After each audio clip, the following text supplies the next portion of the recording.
I want to start with the overarching question I think that this entire meeting raises. And that is from a therapeutic perspective, not so much from a scientific perspective, because I think scientifically the link between obesity and cancer is a good one. But from a therapeutic perspective, is this relationship non-trivial in the sense that if obese people are so messed up in so many different ways, physiologically, that the only real solution is they can't be obese. If you want to do something about their cancer risk, then that may be less interesting for us from a therapeutic perspective. Are there deeper, more profound connections that can be exploited? And, you got a tantalizing glimpse of that from some of the talks in the immediately preceding session, but I'd like to start with that big picture question, and then we'll think about drilling down to some smaller versions of it. So who on the panel would like to try to answer that question first? I think I showed my bias. I do think it can be disconnected. I think we need a better understanding of what's underlying the obesity cancer link to be able to do that.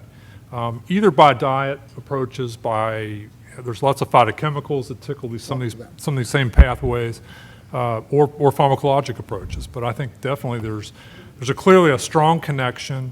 I think in terms of prevention, disconnecting this link is going to be a huge impact on cancer rates in the future. As Craig Thompson said yesterday, obesity's gone beyond smoking as public health enemy #1 in cancer, and that's a change just recently. 10 years ago, you probably wouldn't have had more than 10 or 15 people would be particularly interested in that question. Now it's a huge problem. So I think having that opportunity to break that connection is there. You mentioned therapeutic, and I'll say one other thing. We didn't probably talk much about this at this meeting, but obesity is also impacting response to chemotherapeutic agents, resistance. Actually, we're seeing in our animal models de novo resistance in obese animals to many endocrine therapy and chemotherapeutic regimens. Some of the mTOR pathway seems to be involved in that too. We can reduce some of that resistance, but I think— Are you referring to a resistance to chemotherapeutically triggered apoptosis of cancer cells? It seems like it's crossing because we're seeing it with tamoxifen and AIs and breast cancer. We're seeing with some of the cell death inducers and pancreatic and other cancers. So I think that's another issue we don't necessarily talk about. But on the therapeutic side, this is a problem. Obese individuals are likely to be less responsive to many therapeutics, and so something we've got to again disconnect. I think to organize our thinking, we have to look at each goal, and we know that there's no easy implementable solution to obesity at the population level. So the simplistic answer is, we should just solve the obesity crisis, and that will deal with the obesity cancer connection. It is the actual most desirable intervention, but it remains to be shown if we have a good solution to actually achieving that. So then you have to, if you have to discard the most obvious thing as something that's not a short-term realistic goal, then you have to divide it up into the two areas of prevention versus treatment. And then if we get improved understanding of the pathophysiology that links obesity to poor cancer prognosis to poor cancer prognosis, in the specific setting of cancer treatment as distinct from cancer prevention, we might actually have special drugs or therapeutic interventions, relatively short term, that could try to short circuit some of the effectors that link obesity to poor prognosis. And these might be anti-insulin type drugs or drugs that lower insulin signaling. They might be certain kinds of anti-inflammatory drugs that would help people whose cancer pathophysiology is negatively influenced by their obesity, and those same interventions might have relatively little to offer to cancer patients who are thin. There could be pharmacology related to cancer treatment where we have obese cancer patients who we know are going to do worse in association with their obesity. We might be able to bring their prognosis up to that of a non-obese cancer patient with some, drug development efforts. The issue of trying to deal with the increased cancer risk related to obesity, as distinct from the treatment of obese cancer patients, I've already said that my perspective is, sure, everybody should become thin, but that's actually not a realistic short-term goal. So that, I think, is the core large problem. I mean, because we can't propose drug intervention therapies for, the half of the US population that is obese. And so I think that's actually almost an unsolvable problem, and it will take a longer-term solution that will involve some of those interesting, policy issues to lower the incidence or the prevalence of obesity in the population. I don't think we can let people stay obese and think of drugs to give them so that they can be obese with lower cancer risks. And the obesity epidemic is about more than cancer, so that, so I don't think that we want to think of pharmacologic prevention strategies to be fat and still have reasonable cancer risks. And I also wanted to just say one other thing. At a meeting like this, it's very important, and I am a clinical oncologist, it's very important not to simplify. And I have lots of athletic, thin, metabolically normal cancer patients. So while it is absolutely sure that obesity has to be dealt with in the context of cancer, we really shouldn't oversimplify. We could get rid of all obesity, and maybe we could have the fantastic result of theoretically lowering the cancer burden by a quarter or maybe a third, which would be enormous. But remember, we have lots of cancer in metabolically normal people, so we shouldn't, we should just bear that in mind. Are there any other comments from the panel about this point? Maybe I would like to make a small comment about it, just to second, first of all, what Michael Pollack just said, that from the prevention side, it will be too complex a problem, too massive, and I think, and what maybe I would just like to add to that, the ways, the mechanisms by which cancer may be linked to obesity is not always the same for every tumor type. So there's no single magic bullet drug treatment that one can conceive of. I think I mentioned a few differences already in my own presentation with respect to steroid metabolism or insulin. For adenocarcinomas of the esophagus, it may be gastric reflux that actually is the major culprit that should be reduced. It's still another thing. There is simply no single treatment that population-wide can be used to prevent all tumor types, or it should be a cocktail, but it should be so dangerous to use all those combinations of drugs.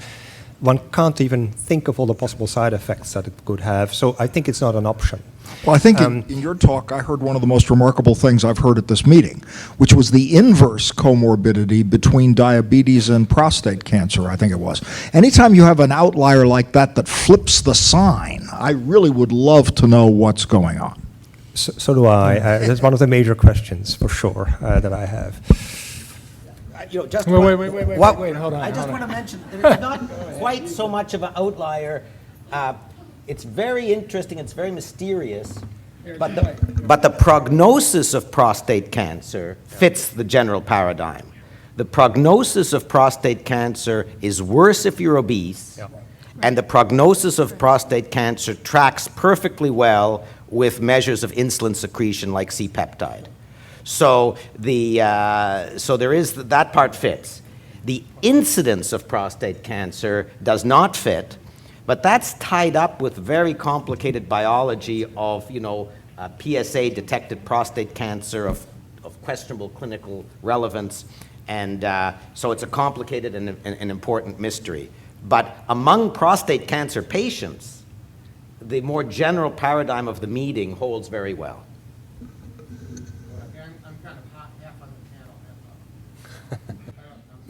So, yeah, it's on now. So I think it's reasonable to think that hyperinsulinemia may be a major factor in causing cancer in people who are obese. So we have to think about what we can do about this. The first thing that we can do is to have clinicians measure insulin. And it's very rare that that happens. I think that knowing insulin is important for the patient. And so in general, even in the diabetes field and the pre-diabetes field, insulin is rarely measured in patients, and it should be measured and told to the patient that this is a risk factor. So that's one thing. Then the question is, another point I want to make is C-peptide is not a good measure of what we're talking about. We're talking about insulin. And as I talked about in my talk and other people, clearance is as important or more important than secretion is. So you want to measure insulin, not C-peptide. C-peptide is not the right thing to measure. It's a measure of insulin release, but that doesn't matter for this particular case. You want to measure insulin. The other question is, how do you lower the insulin? So the patient knows what their insulin is. You can tell the patient to exercise. Maybe you can lower it. And there are agents which will do that. If you can sensitize the cells to insulin, then the levels of insulin will go down. Of course, things like GLP-1 agonists, which are very effective for this, or other insulin sensitizers will work. We're not going to give them for a long time, but it's certainly worth looking forward to finding something that can sensitize the tissues, even in an obese person, so that the insulin levels go down, which I personally would hypothesize might reduce the risk. So I think that, Richard, yeah. would asking them to eat fewer carbohydrates and getting rid of the sugar lower their insulin without the drug therapy? Well, I think for a lot of reasons that would be rather, I know that you are a fan of that particular hypothesis. I think that I mean, just as a null hypothesis. Well, as a null way to do it hypothesis, through it's diet okay. instead of Yeah. through drug. I think that it's, I mean, I'm not a clinician, but I think getting people to change their behavior is enormously difficult. We could talk about that for hours, but losing weight is probably more important than changing the composition of the diet, because the basal insulin is very, very important. But I think lowering the insulin is a target that we should use. I think insulin sensitization is one approach to that, looking for better drugs that do that, and then at the same time thinking about the patient knowing what the insulin level is and telling the patient they should lower it, maybe by less carbohydrates, probably by increasing their sensitivity. Saw someone else in the audience. Wait, I wanted to just address for a second this question, something both Michael and Rudy talked about, which is, can we prevent this disease? And the question is, the implication is, can we prevent it by making everyone lean, which is exceedingly difficult. One of the things that's hard to understand in this business, and I'm not sure my colleagues on the panel do, is this notion of cancer as a disease of civilization. How many of you have heard that phrase, or disease of Western diets and lifestyles? Rudy told me, a few days ago, we know that when what's the breast cancer rate in Japan for Japanese women? I don't know it by heart, but it used to be very low in comparison to United States. It's going up now, however. Right, so Japanese women emigrate to the United States. Within 2 generations, possibly one, their breast cancer rates are as high as any other ethnic group. So it implies that we could take all these women and move them back to Japan and, in effect, prevent breast cancer.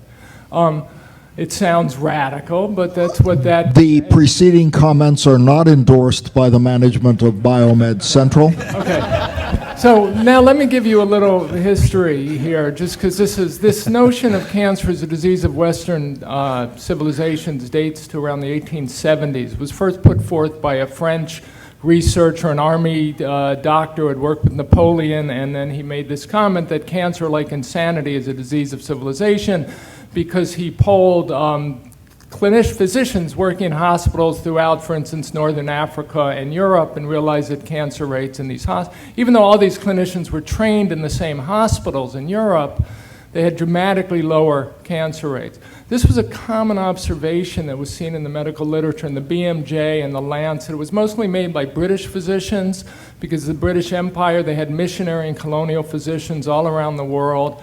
By the 1900s, Columbia University researchers did surveys on the Native American populations and came out with ludicrously low cancer rates among the Native Americans from all the physicians working for the Bureau of Indian Affairs.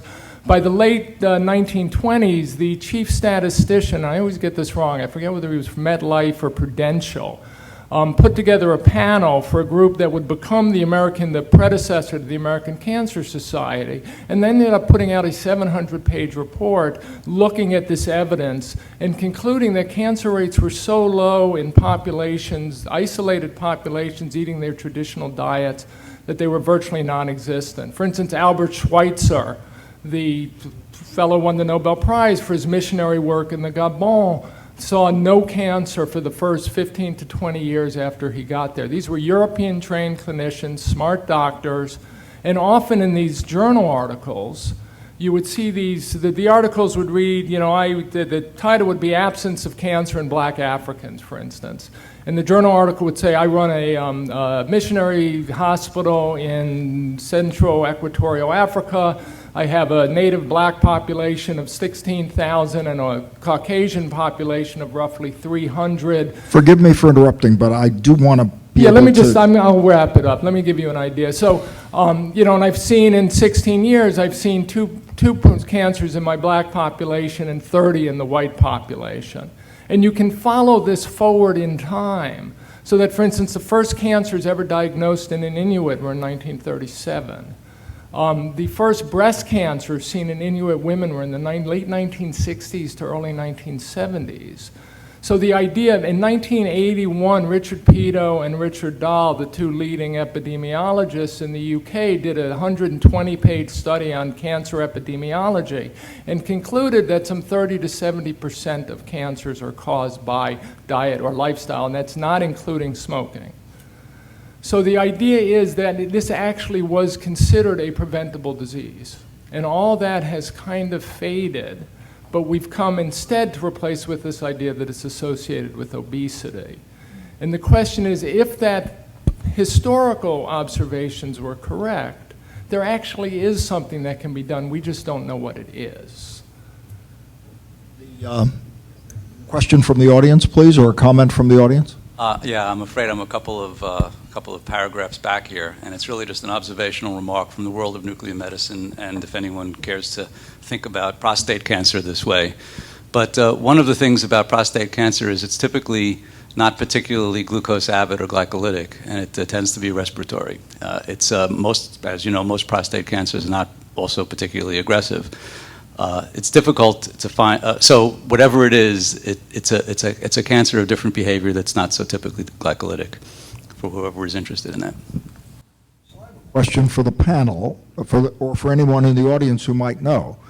Given that there's a correlation between obesity and cancer, or at least there seems to be one, do obese patients for particular cancers have those cancers metastasize in a different way to different preferred organs and tissues than patients who are not morbidly obese? Well, the target organs are the same, but the rates of metastases and the rates of death are higher. So There's no change in distribution. there's no change in distribution. I think that I want to make a comment about the term insulin sensitizers. This is really, for me at least, important.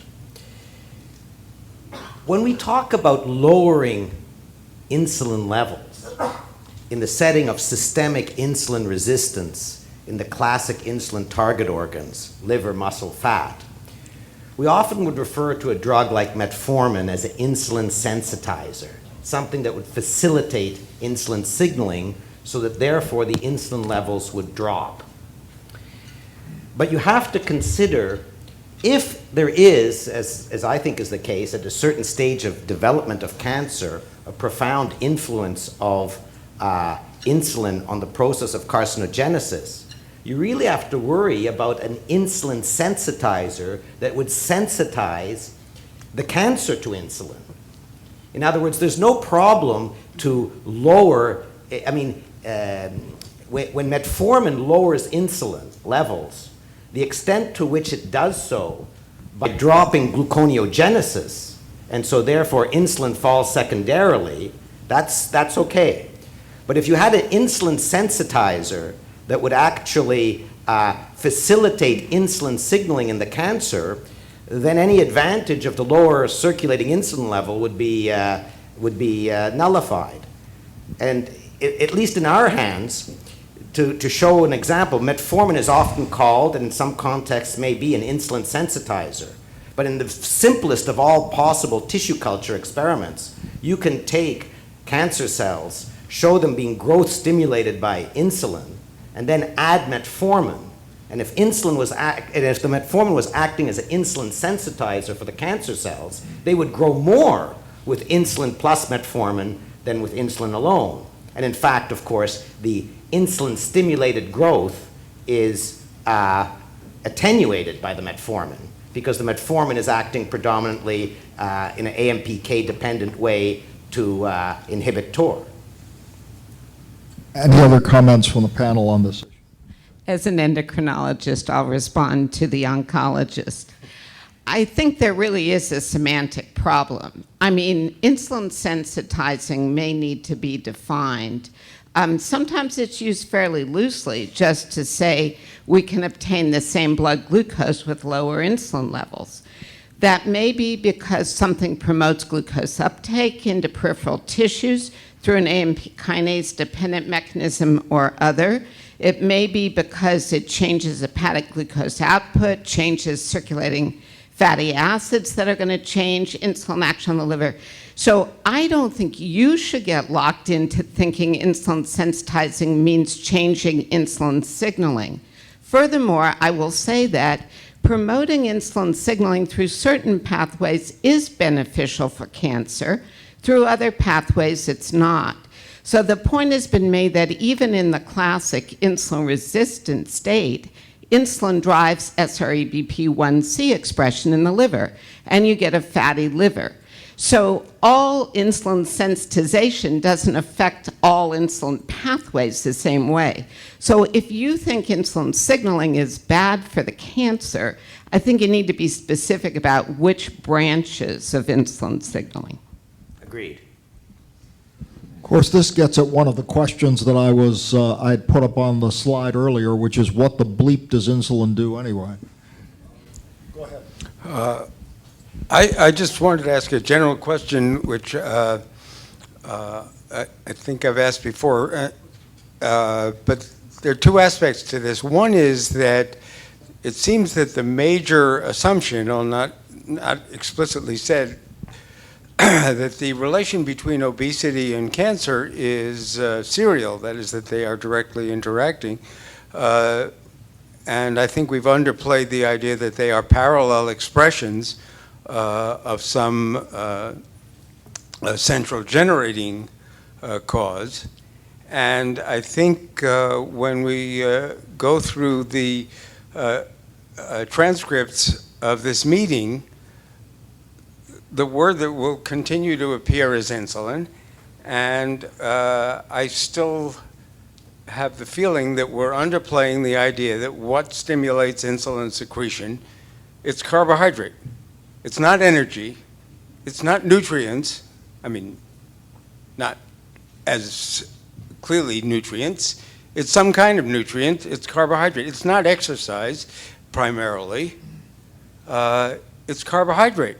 So we have, in this conference, which has been, utterly fantastic and eye-opening for everybody, we're talking 90% about insulin and 10% about the possibility that we know what stimulates insulin, and that's got to be our first line of consideration in both prevention and therapy. Did I overstate my case? Would someone on the panel like to respond? Well, I think what Richard was also trying to say embedded in that commentary was that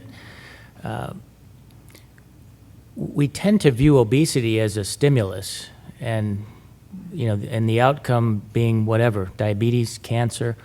It's just as likely, or I would argue more probable, that obesity is the response, because it doesn't happen spontaneously. Obesity is an excess accumulation of of fat and adipose tissue. And that's a result of consuming excess nutrients. And we can argue which nutrients are contributing to that excess, but it's very likely that dietary input is the stimulus, obesity is a result, and obesity could be driving cancer risk, cancer development, but it could be just as likely that it's occurring in parallel. So obesity is developing along with excess nutrients. And if you can disassociate the two, which we very clearly have done in the field of diabetes, when we restrict carbohydrates, we see dramatic improvements in metabolic functioning well before we see any significant loss in body weight. And we've done isocaloric studies too. So they are disassociated in diabetes, and I think it's a reasonable hypothesis, or someone should check this out in cancer as well. So I think when we go upstream, it's the diet that we need to look at as the signal, as the stimulus, as the regulator of hormones and other signaling pathways. Just make a small comment. It has been dissociated, at least in one study, the SOS study in Sweden, that used a bariatric surgery, and they measured cancer in those. It was a very long study with more than 4,000 patients, and they clearly saw a relationship between decreased cancer on those treated with bariatric surgery. And the interesting thing is that they saw the correlation even without a correlation in weight loss. So there was no difference in weight loss between the one that had the bariatric surgery and those that didn't. But the cancer decrease was there. And they couldn't explain it why, and probably it does speak for some dissociation, and something in the bariatric surgery has brought to do with the signaling through the hormones that influences cancer was not correlated directly with obesity. Lenny, did you want to say something?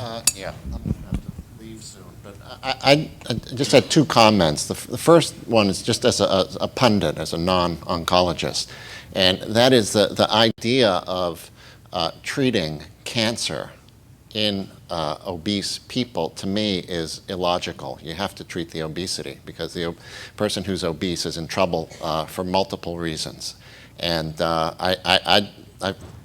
I'm not, in my mind, as dismissive of ideas that you can, over time, change people's behavior with policy. And like Scott, the last speaker, Scott, presented. So, my feeling is that you can't downplay that, and that it's critically important. And the example that Scott gave about organ donors in the different European countries was quite striking, how just a little tweaking of a policy can have a black and white effect. So that's my first comment. Second comment is regarding the relationship between calorie restriction and cancer. I mean, I think that I just want to point out that calorie restriction has other effects besides endocrine effects, and there are many cell-autonomous effects of calorie restriction. And with respect to the sirtuins, there's a particularly interesting fact. If you look at the relationship between SIRT1 and cancer has always been somewhat complicated and tortured. And if you, the best reading of the literature that I could make at this time is that SIRT1 is a tumor suppressor for most tumors except for two. And one is prostate cancer, where there's pretty good data that it's a driver of prostate cancer. And the other, for which there's not as good data, but data, is glioma. Did you have yes, please. Yeah, I have a comment about thinking about policy, and also thinking about the idea that you were thinking about back in the early 20s and all that, and the lack of both obesity, the lack of cancer incidence in many different populations, and thinking about the policy of our government and also the policies of how we're generating food in the industry today. We've got very inexpensive high carbohydrate foods, very inexpensive high fructose foods. There's a food industry that's been lobbying our government, getting these, corn subsidies that lead to some of these changes. And it seems to me, just thinking anecdotally about this, is that there seems to be this correlation between how we're increasing our processing of foods and how we're making these inexpensive processed foods and compared to what we used to eat. And maybe if we could change policies on what we're feeding the rest of the world and the Western world, could we get at that question of obesity that way? I mean, does that make sense? Well, economists would say that in a situation like this, you have to look for the right incentive. All right? Unfortunately, So- money is the incentive pushing us all in the wrong way. That's exactly right. And so what we have, again, the economists would call a perverse incentive. And breaking perverse incentives is notoriously difficult. It doesn't mean it's impossible. It doesn't mean it isn't worth trying. But it just seems crazy to me to be throwing money towards growing corn, for example, and then throwing money at trying to treat the problem it's creating by what we initiated in the first place. It's for everybody. One point about that still is to come back, there's still a fundamental conflict here between actually, we have to understand what the cause of the problem is. So the conventional wisdom today is that it's an energy balance problem, and the cause of the problem is literally too much food available. There's an HBO documentary out now that's brilliantly done and makes this point. Too much food, not enough exercise. So then what we do with policy is we make sort of less calories available, and we build parks in impoverished neighborhoods so kids can run around more. The counter hypothesis that's hiding behind the low carb talks is that it's not the calories, it's the quantity and quality of the carbohydrates that are being mass produced and what they're doing to the hormonal milieu of the fat cell. And then what you do in policy is you get rid of the sugar sweetened beverages, which takes care of a calorie issue too, if that's what it is. But depending on what you consider the cause has an effect on what you then do in policy, and we have to make sure that we fully understand the cause, despite what we think we believe or what we have believed for 50 years. I think another motivating factor actually is, when people look at the difficult decisions, it's a cliche, that the healthcare costs are kind of unsustainable. And the general adverse effects of obesity, not just the cancer that we've emphasized here, are very well known. And if you actually look at countries that are less obese, it actually affects their healthcare budgets. So I'm a Canadian, and I often hear that the reason for the healthcare funding crisis in the United States is because you have no public insurer. There's a lot more administrative costs in administering all of those private insurance policies, and I'm sure that does contribute. But there's no question that those statistics about the prevalence of obesity have got to translate into enormous costs to society in terms of the healthcare budget. It costs much more to take care of an obese population, not just from a cancer point of view, from all medical costs. So even though it's hard, the ultimate solution has to be to address the obesity epidemic. In my earlier comments, I didn't mean that we shouldn't try. I just meant that I wasn't forecasting a short-term fix.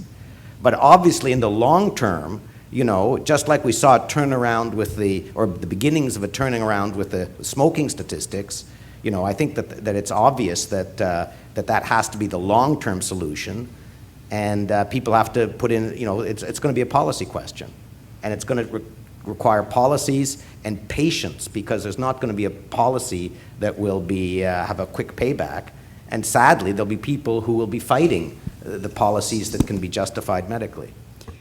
Have someone associated with funding and policy on the panel. That's correct. And you have to think about lessons learned from the tobacco program and tobacco policy changes that have been experienced in our country and in other countries as well. It's a slow process, but first, by generating the kinds of substantive evidence to be able to sway the decision makers that make these policy decisions to go along the uphill battle, because you're going against the grain with economic forces, economic climates that are very strongly subsidized within our current environment.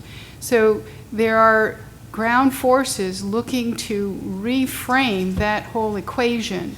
And I think a lot of it, again, will continue to be driven by the economic cost value if we continue down this trend and the kind of cost health burden that we'll experience as a nation, versus if we have the wherewithal to make the more educated redirection in some of these hard decisions. It is not something that any one agency can do, but I think if we all have vested interest in the direction of that aim, you will be able then to make a more concentrated effort in changing policy the way it more appropriately would support public health. I wanted to raise the question about policy. In general, the government makes policy. When you make the analogy with organ donation, if you say that people are failing to opt out of obesity, you're really blaming the patient, and I don't think that's a good idea. And the economic forces are not really under our control, but the government policy comes from the USDA guidelines, the NIH panels, and in fact, nominally private agencies like American Heart Association. And those organizations have been largely free from criticism. The USDA guidelines in particular, whereas they conform to Freedom of Information Act in the letter of the law, there was no sense that they conformed to the spirit in taking outside criticism. And there's very serious scientific criticism of that. And I would suggest that economic policy flows a lot from that. As soon as we started, the USDA started saying fiber is good, Cheerios started becoming all fiber, at least on the package. So I think, we have to look, who's driving policy. When I don't know what to do about things like that, I usually ask myself, cui bono, which is Latin for who profits, who is safe or sound or satisfied or solvent if the present state continues. So I think I would look to see who's making money off the present way that Americans eat. And I would look at where those people who are making money are putting their money in terms of political donations. I'd look at the food lobby, I'd look at the farm subsidies, I'd look at a variety of things that have happened economically in this country that make it profitable for the status quo to continue. If you wanted to change policy, that might be a place to start. NIH funding? It'd be wonderful if one could get it. What else do you want to know about it? It's sort of like Christmas. It comes along once a year if you're lucky, but maybe it's more like something that comes once in your lifetime. Anyway, the point is, sorry, we couldn't resist this. That's quite all right. So, I'm not a nice person. What can I say? But NIH funding is also driven by peer review, so you have to appreciate how your peers value the work that you propose. Well, the NIH's budget is $34 billion roughly, right? Might be up to 36 by now. It's something like that. I think the potato chip industry makes like $6-8 billion a year. The trouble is NIH is a drop in the bucket compared to the economic force. Well, the only question is whether it's driven by the scientific ideas. And peer review, the NIH has plenty of criticism by more perceptive people than me, but in areas where there's a basic paradigm that's widely accepted, peer review may not have all that much impact. Remember, Galileo got peer review from Cardinal Bellarmine. It wasn't really a peer. Yeah. Well, exactly. I would not say that any system is infallible to human biases and perceptions. However, I will say that NIH does try really hard to make a scientific peer review system to the strongest merit of the process as possible. It takes a while sometimes to change perception and convention, and dogged determination is a driving force to how we develop scientific ideas around the world. I think that continuing to present strong, innovative scientific ideas, venues like this that bring forward dynamic ideas and challenge current perceptions, slowly bringing forth evidence to say we need to rethink this idea and perspective, enables the scientific discovery process to evolve with that. If we did not believe that, obesity would still not be on the radar at NCI, for example. And yet in the course of one period of time in my area, we have really moved it forward to a major area of research investment for our agency. And that's because of working together from scientific ideas and disciplines much broader than the division that I represent. So it is possible. It just creates a challenge and tenacity to accomplish that goal. Well, of course, I agree with that, but let me quote Dr. Feynman, can we move on and discuss cancer and obesity and insulin subjects? It's really not the place, right, for a discussion on the logic of NIH funding at the moment. Well, I don't mind seeing the discussion wander just a little bit, but let's, you had your hand up. Let's see what you wanted to say. This has been a really interesting discussion. Let me just recapture a little bit. Maybe it'll lead us on. But so one, a couple of things I think we can agree with. Many cancers are preventable. Diet plays a huge role in that, maybe 30%, maybe 40%. Obesity is a big part of that. We're concerned about obesity because it's a major driver currently, and I think it's offsetting many of the gains that we've made in terms of better hygiene. We see, at least in the Western world, a lot of the bacterial-related cancers are down, and and certainly in terms of treatment and outcomes, we should be a lot better than we are. We should be making bigger gains, and I think the obesity epidemic is offsetting some of that. So that's why a major focus. Now, I think we can also agree that the point about obesity may be a parallel factor. I think it's the metabolic perturbations associated with obesity that are the targets, not the obesity per se. And I think we've got clear animal data suggesting you can uncouple that. You can have fat mice, if you block the right pathway, they won't get cancer. So I think that's clear. A self-serving statement, I think there are a lot of really good lessons from calorie restriction, and I'm glad that there were several talks on that topic, because that's the one intervention perhaps that hits so many cancers. I think the comment was made, we'll never get a magic bullet across that'll hit many, many cancers. Well, that with the exception of calorie restriction, perhaps. And it's hard to do, it's hard to apply that to humans, but I think there's some really good clues here. And one of them is that if you restrict protein and prevent weight gain by that method, tumors don't grow very well. If you restrict fat, have high carbohydrate, restrict fat, tumors don't grow very well. The best thing, though, is if you restrict carbohydrate, it's the strongest effect. And so I think there's some clues there. And so let me interrupt to ask you about this, because the point that was made was that if we eliminated obesity, we'd still have 75% of the cancers that we still have. Is your argument that we can learn from the correlation between obesity and cancer better ways to deal with the cancers that will be left anyway? Yeah. And if so, how should we attack that problem? I hadn't thought about that, but that's right. Although what's left is smoking is a big contributor, probably 30%. Viral, bacterial, still maybe 10 or 15%. HPV and many others. There's still, of course, a genetic component that diet can interact with, but is perhaps the major driver. You think about many of the brain cancers and childhood cancers are so genetically driven. But I do think there are probably some clues, because there are some common pathways that are recurrent. I think a specific point on that connection is the thin but metabolically obese subpopulation. So they probably wouldn't score on the epidemiological surveys of obesity and cancer, because in fact they weigh the same. But there are lots of people who meet that criteria, I'm learning from my endocrinology colleagues, that are actually metabolically obese with normal BMIs.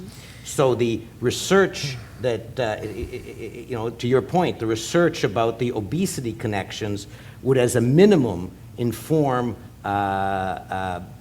you know, perhaps new approaches for that subset of patients. And we really don't know, because I think it was very interesting that someone made the point how rarely we measure insulin. And supposing that insulin is a mediator, or supposing, to be open-minded, that it's not a mediator, but it's just correlated with some other mediator, there are probably, and others in the room will know much better than me, there's probably far more people that are hyperinsulinemic, normal glycemic, walking around that we don't know about because they don't score, but they probably would share the pathophysiologic problems that we see in the obese subpopulation.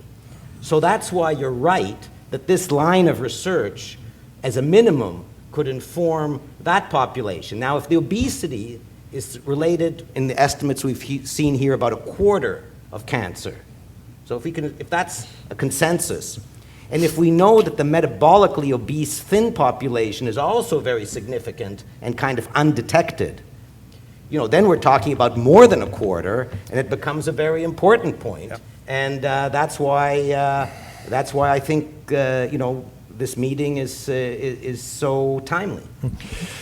Yeah, maybe I would like to chime in on that point, and maybe, if I may say so, maybe rectify maybe a small issue here, because I think we're really talking about a continuum of obesity or excess adiposity.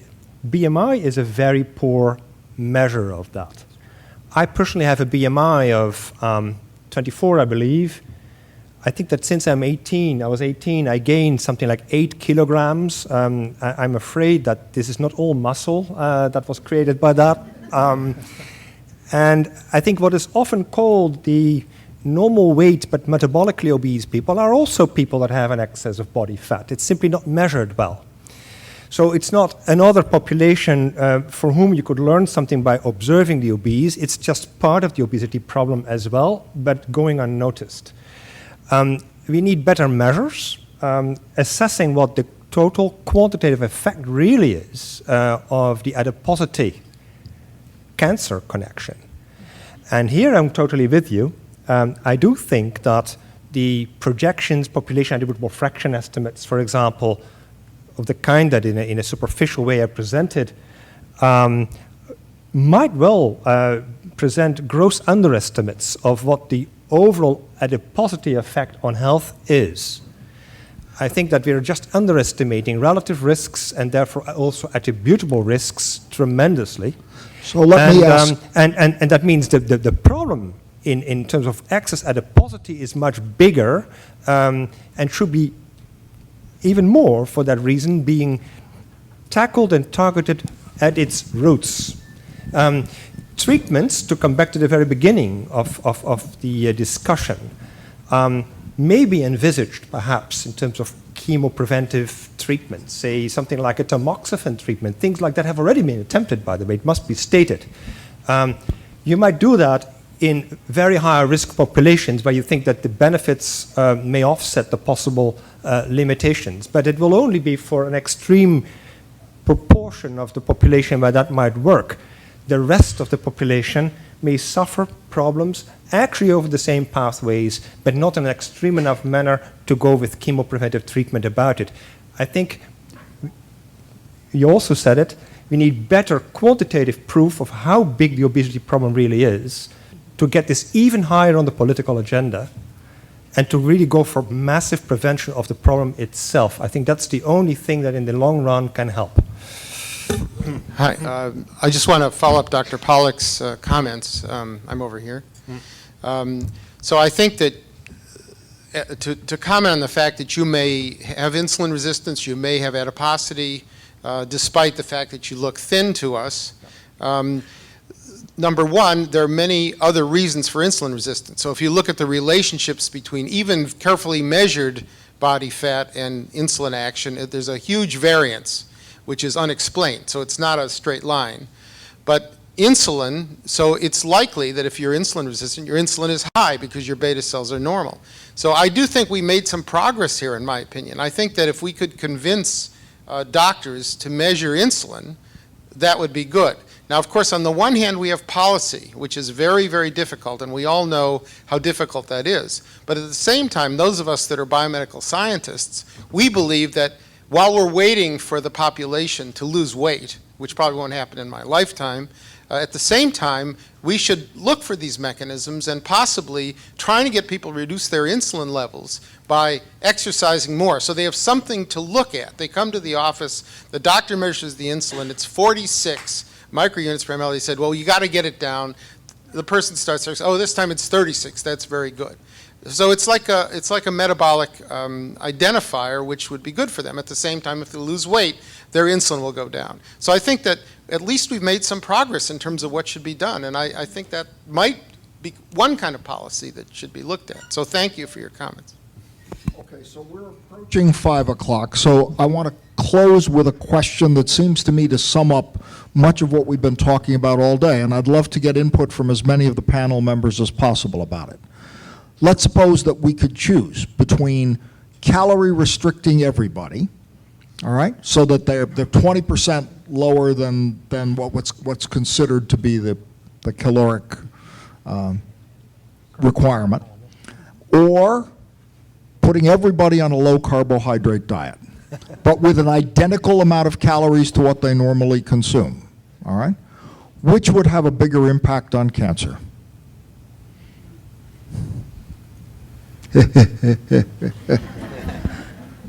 I'm just going to, my thoughts on that are obvious, and I don't have to enunciate. I had you in mind. I think that's an excellent research question. Yeah.